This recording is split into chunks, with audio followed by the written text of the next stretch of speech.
Bom, então vamos falar aqui sobre validade interna, né? A validade interna, o módulo de validade interna, ele vai passar um pouco mais sobre algumas coisas que eu acho interessante a gente pontuar aqui para falar sobre essa questão, tá? Então a pergunta que vocês têm que se fazer quando a gente está pensando em validade interna é o seguinte: a conclusão do estudo ela é justificada pelos próprios métodos do estudo? Não existe nenhuma explicação alternativa? É, As premissas, uma boa validade interna é fundamental para interpretar o valor de P, que assume que o seu experimento está bem desenhado, que ele tem uma boa validade interna. Um P baixo ele pode ocorrer simplesmente por vieses no desenho. Tá? O vieses, a gente está caracterizando aqui vieses, por exemplo, como um viés de seleção, por exemplo. É, uh, se você tem, por exemplo, se você mede, você tem um tamanho amostral de duas ratas só e você mede o desfecho na prole. Qual que é o problema disso? Você só tem duas ratas, tá? A rata é o que a gente chama de unidade experimental. Só que você pode ter uma diferença sistemática entre uma rata e outra. Uma rata ela pode ser mais gordinha ou ser mais maluca, sei lá.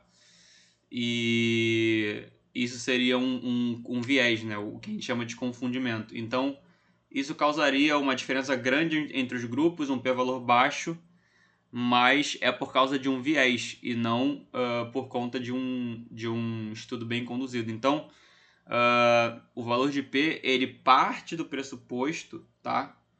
Ele parte do pressuposto que teu estudo está bem desenhado. Então, pensem nisso.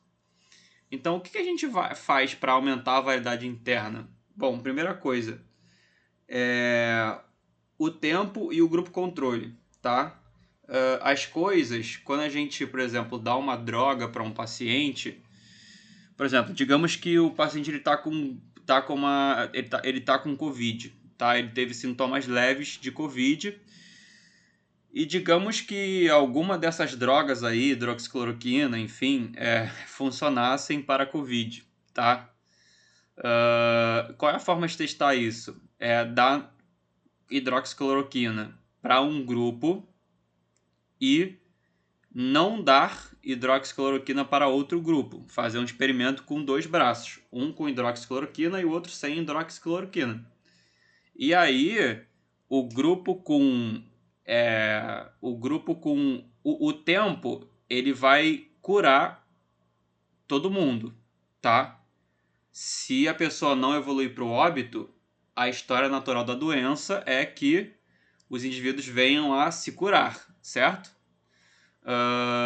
Só que se a hidroxicloroquina tem um efeito, a gente espera que o quê? Os indivíduos eles se curem mais rápido no grupo hidroxicloroquina, tá? Então, uma das formas de aumentar a validade interna de um estudo é adicionando o fator tempo, tá? A gente tem que dar uma intervenção em determinado período que a gente chama de baseline, que é a linha de base, e esperar aquilo ter um efeito sobre o seu desfecho, sobre o que você está querendo estudar daquela droga. E, idealmente, você precisa ter um grupo controle que não recebe aquele tratamento, que não recebe aquela droga, que não recebe aquela intervenção, aquela variável que você está manipulando propositalmente no seu grupo que não é o controle, que é o grupo que a gente chama grupo intervenção, tá?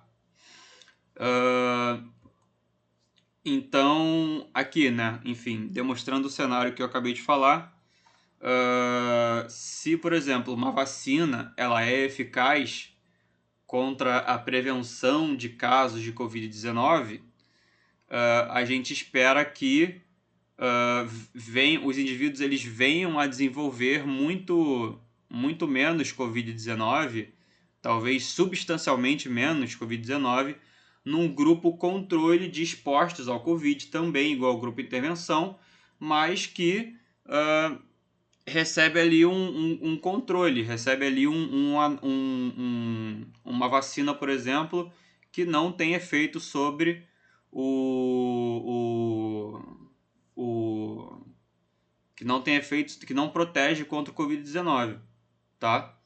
Então, a gente espera que, se os indivíduos não evoluírem para o óbito, a gente espera que o tempo venha a curá-los, tá?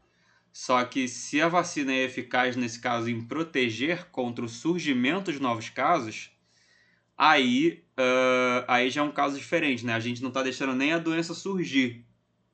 Ou se ela surge de uma forma muito mais branda. As pessoas se curam muito mais rápido. E aí essa é uma das formas de demonstrar que a vacina é eficaz. E foram os ensaios clínicos, foi dessa forma que eles demonstraram que as vacinas são eficazes com ensaios clínicos muito grandes, tá? Com a presença de randomização, que eu ainda vou falar aqui, e tudo mais, tá? Então a gente precisa disso, o tempo e um grupo controle. Ainda falando sobre o tempo, pensando que, por exemplo, se você dá a intervenção se você tem uma pessoa e você pega várias amostras de sangue dessa pessoa em um dia só, e nessas amostras de sangue você dá o controle e o tratamento, aquele seu achado científico vale para aquele indivíduo somente, para aquele dia, tá? Agora, se você faz isso para 3 dias, para 4 dias diferentes, o achado científico ele vai valer ele vai ter uma variabilidade de tempo ali embutida, tá bom? Então, ainda falando sobre o tempo e entrando nessa questão de a estatística é capaz de extrapolar para a variabilidade que a gente incorpora dentro dela, tá? Então, uma outra ameaça à variedade interna. Digamos que ainda nessa questão do tempo e do grupo controle, a gente dá, por exemplo, imagina que a gente esteja, enfim, a gente esteja estudando idosos, tá? E a gente quer ver se eles aprendem mais um determinado assunto através do papel ou do computador, tá? E aí a gente pode fazer um estudo lá, seleciona uma amostra de idosos, dá o mesmíssimo conteúdo em papel e o mesmo conteúdo no computador. Pode ser que por eles serem idosos, eles venham a aprender mais sobre aquele assunto no papel, porque eles não têm conhecimento sobre o computador, de como mexer no computador. Então, para eles pode ser mais difícil.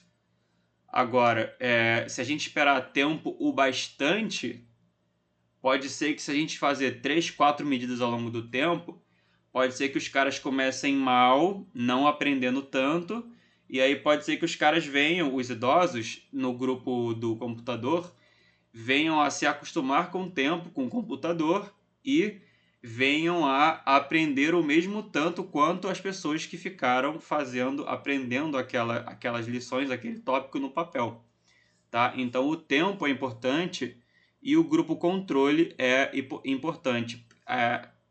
No ponto de vista também, pensando aqui na seleção da amostragem, que aqui a gente está pensando numa amostragem de idosos, tá? Numa amostra composta por idosos.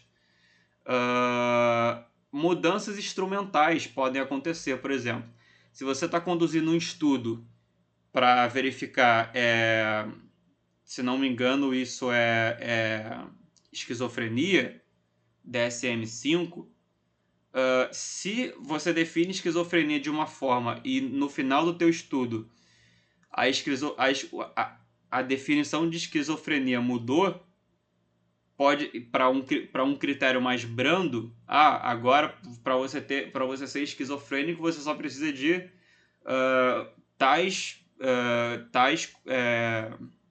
características. Se torna um processo mais brando. E aí, ou até não durante a condução do estudo, mas, por exemplo, você tem 2 estudos, você quer sintetizar esses 2 estudos, só que um era lá em 2005, onde utilizava uma definição da doença, e o outro foi pós 2013, que foi onde ocorreu uma atualização de como a doença era diagnosticada. Então, você combinar esses estudos tem um potencial problema que qual é? O método de diagnóstico o método de diagnóstico da esquizofrenia, daquela condição, se modificou entre um estudo e outro, tá? Digamos que você esteja fazendo um estudo de 10 anos, 20 anos, não sei, tá? E aí pode ser que ocorra que durante aquele tempo, como a doença é caracterizada, como a doença ela é entendida e diagnosticada, ela se modificou. E aí? Se ela foi para um critério mais brando, você tem um problema, que é o quê? Do nada, se você for comparar um estudo com outro, do nada, podem ser que, se você parte de uma mesma população, pode ser que o segundo estudo realizado depois tenha mais casos de esquizofrenia, porque o critério para você definir esquizofrenia ficou mais brando, tá? Então pode ser uma ameaça à validade interna. E a questão da medida, da mensuração, tá? Pode ser uma ameaça. Por exemplo, a gente vai fazer um experimento com um polígrafo. Será que ele realmente ele mede mentira? Ele mede assim, suor da mão e sinais elétricos e tudo mais. Mas tem várias outras coisas que podem afetar essas variáveis que não somente o indivíduo estar mentindo ou não, né? Então ele não mede a mentira propriamente, ele mede algo que está relacionado com a mentira, mas enfim, nem sempre, tá? Então você tem que pensar sobre isso. Outra coisa que pode acontecer é durante o seu estudo, imagina que você deu uma droga muito forte, tá? Uma droga que seja muito forte no organismo. E aí você analisa depois e vê que a tua droga foi eficaz. Mas na verdade, muitos pacientes morreram, muitos ratinhos, muitos camundongos morreram ao longo do tempo por causa daquela droga. Isso é viés de sobrevivência. Você está analisando só a galera que sobreviveu e conseguiu resistir à droga. A droga de fato talvez seja eficaz, mas ela mata muito. E aí você não tá no final do teu estudo comparando dois grupos que são balanceados, dois grupos que têm o mesmo tamanho da amostra, por exemplo, tá? Por exemplo, um grupo pode ter 10 camundongos e outro grupo pode ter 20, o que não recebeu a droga. Aí fica um problema bastante grave, porque, na verdade, a droga ela causou mais mal do que bem, né? Ela causou mais mal do que bem. E a questão dos veículos, né? Os veículos.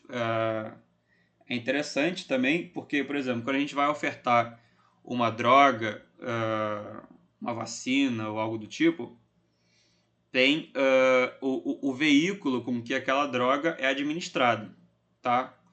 Então, será que o veículo ele não tem capacidade de afetar o resultado do teu estudo, o teu desfecho? Porque se o veículo ele tiver algum efeito sobre o resultado principal do teu estudo, pode ser um problema, porque a gente não está conseguindo isolar o efeito da droga, da intervenção, da vacina, sei lá. O veículo também tem um efeito, então você tá investigando o efeito. Você estaria, se o veículo tivesse um efeito sobre o desfecho do estudo, sobre o resultado do estudo, em relação ao grupo controle, o efeito não seria da droga e da intervenção, ou da intervenção ou da vacina, sei lá. Ele seria da intervenção mais o veículo. Então a gente tem que ter cuidado com essa questão do veículo. Será que o veículo influencia o desfecho? O viés de aferição, ele é um problema, a validade interna. Esse é um experimento conduzido que, na verdade, eles colocaram ratos para explorar um labirinto, tá? Ratos para explorar um labirinto. E eles falavam, e aí eles coletaram um grupo de estudantes para realizar esse experimento. E a um grupo de estudantes foi falado que eles estavam trabalhando com os ratos mais inteligentes. E o outro grupo de estudantes foi falado que eles estavam trabalhando com os ratos mais burros, tá? E aí essa questão do experimento é só você mensurar quanto tempo o rato demora para sair do labirinto. E aí,